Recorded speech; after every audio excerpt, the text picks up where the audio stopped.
Pour Jean-François Brigand aussi, la gaufre, c'est bien plus qu'un biscuit. C'est une identité. Est-ce que tout le monde est arrivé? Dans son atelier musée, il reçoit fréquemment des visiteurs pour partager sa passion de la gaufre. La particularité, c'est que dans notre région, ce n'est pas juste un dessert ou un biscuit, c'est aussi toute une tradition qui voulait et qui veut, parce qu'il y a encore des familles qui ont continué à le faire, que les grands-mères fassent des gaufres pour remercier les petits-enfants qui viennent souhaiter la bonne année. Associée à l'enfance et aux fêtes familiales, dans le Nord, la gaufre, c'est pour chacun une saveur forcément particulière. La saveur de la grand-mère, de l'accueil, de la chaleur de l'après-midi passé là-bas.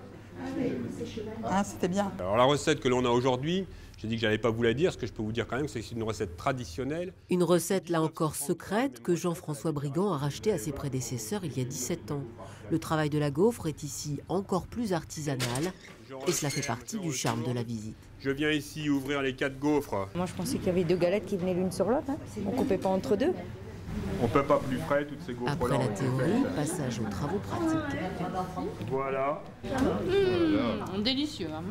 Elle est très très bonne, excellente, croquante et en même temps fondante. À partir du moment où on fabrique, on part du principe qu'on est sur 4 semaines de date de préférence de consommation. Quand on ramène un paquet à la maison, le plus dur c'est de le conserver 4 semaines. Il y en a qui m'ont dit 4 jours, d'autres 4 heures et d'autres 4 minutes. Donc vous choisissez votre rythme. L'histoire rapporte que les moules à gaufres seraient à l'origine des dérivés de moules à hostie. Pas étonnant que la gaufre soit presque une religion dans le Nord.